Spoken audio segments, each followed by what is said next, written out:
Okay. So the Pacific Theater, or the war within the Pacific Ocean, was a different type of war that really was different than the European theater. The reason why it was different was primarily because of the fact that they had a lot of naval battles when it came to the ocean versus land battles, which logistically is completely different in a warfare situation.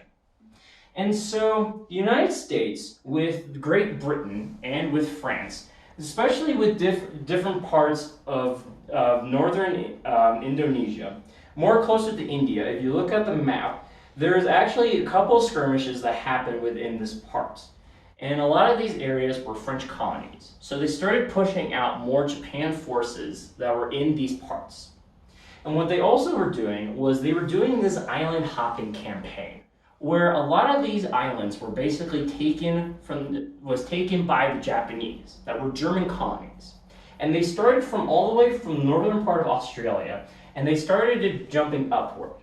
Now, there were 3 islands in particular that the US naval fleet was more curious about. And I have to look at this because I have to look at the map primarily because I cannot pronounce these worth my life.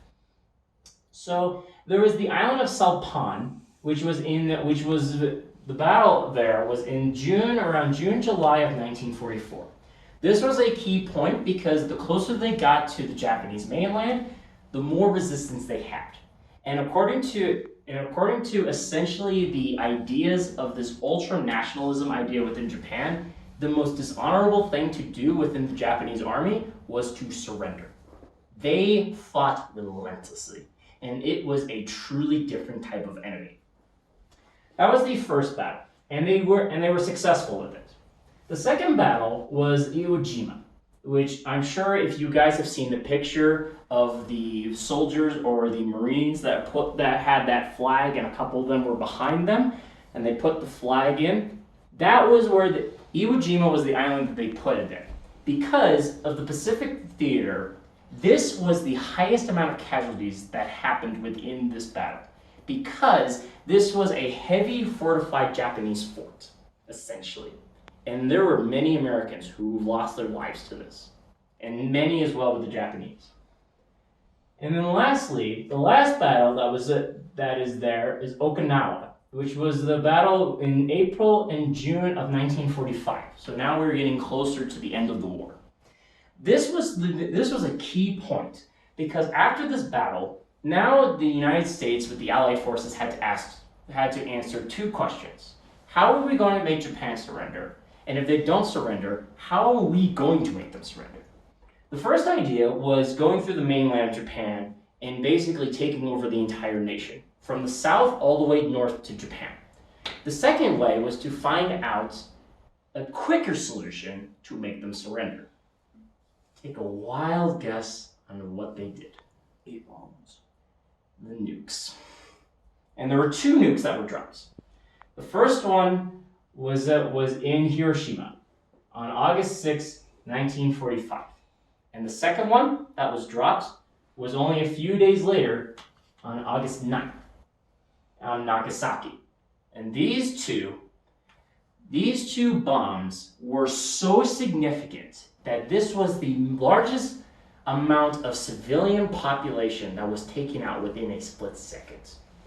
And this was supposed to be a sign of force because the Soviet Union at this time, when they were helping the Allied forces, they realized that they were occupying these territories they captured in the European theater, and they were scared of the spread of communism. So they wanted to do it as a show of force, which you will learn in the Cold War next year, because you all are all freshmen. So now we're going to be just going into how long has it been, Josh? 4.5. Okay, cool. Keep recording for a second. So the end of World War II in Europe, now we're just going to be talking briefly about what happened in the European theater and the Pacific theater. So the Allied forces were gaining ground slowly throughout the European theater. So Italy was the first nation of the Axis powers to surrender on September 8th of 1943. Like I mentioned during D-Day, this was the ground invasion that successfully captured France, and they started expanding towards more closer to Germany. And that happened on June 6th of 1944. And it took about 7 weeks to take France back. And as they got closer and closer to Germany, and as they got into Berlin, as you guys know, yes, Hitler did commit suicide because the mental and emotional stress of taking over the world is very, very stressful at the moment. At that moment. So on May 9th, 1945, Germany finally surrendered after the Battle of Berlin. And so now that was in the European theater. Now let's just jump over to the Pacific theater for a moment. So like I said, after the Battle of Okinawa, there were two options. Go through Japan or influence a faster surrender, which now was the idea of which is what happened with the atomic bomb. And like we mentioned, it was dropped on Hiroshima and Nagasaki. And like I said before, the Soviet Union was more occupying their territories that they helped the Allied forces take over than be regular nations. They were occupying these lands. And to show a sign of strength, the Allied forces agreed that they were going to drop the A bombs to show essentially the Soviet Union that we were powerful, essentially. Some aspects of nationalism, this idea of feeling superior, which we're going to see a lot when we go into further in the Cold War.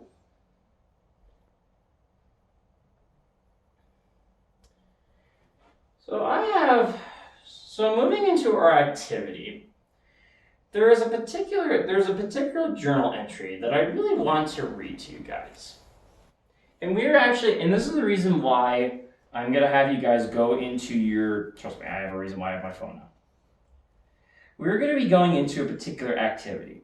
So I mentioned before that a lot of soldiers that came home after World War II were absolutely traumatized mentally about what happened. And this affected many families. And so I wanted to emphasize to you guys a little bit about what were some of the mental tolls that took upon a lot of these men and women. Because women also were in this war as well. Where is that one thing? Man, look at me being all prepared. So there it is. So I just want to read a journal entry to you guys. You guys can read along with me while I'm reading. From the 6th March 1944, the orderly room banana tree had finally been wrapped. A lot of fellows, including my engineer, had their eyes on it. Seahorn was great to get a steak last night. He was disgusted to find our arrival there, that someone had beaten him to it. He was so war-bay that I got kicked out of it. There are a million laughs around here, but they're unsayable in stories as too much sex is involved. Damn it! That's no good when a fellow is looking for material to write books after a war. How about that, Bonnie? People are making money hand over fist out here, especially the barber and doubtful ingestion in the cook, who gets pictures of bombers and naked women and sells them at the end of the dishwashing line. Jim Lee, but it's quiet around here today. I'm a feeling or foreboding that we've seen be off to the front, which will be the treaty or Lost Negroes Islands, where Mac's boys are mopping up the Japanese. This is the 5th or 7th Air Force territory, though I believe, still, rumored that we'll go to China, where if Rabaul is ever taken, which I expect soon, can't be sure that we'll land on Rabaul. However, as we outflank it by taking over Los Negros, May became a place such as Bonneville Island, which still has 200 Jap troops, which U.S. policy calls for starvation of. It seems to me that we are angling for thousands of Jap prisoners, that we can force better Japanese treatment for their war prisoners, which are our men. Don't know, as I think we are trying to get the war over as quickly as possible, so we can deal with the instigators of Japanese brutality towards our men.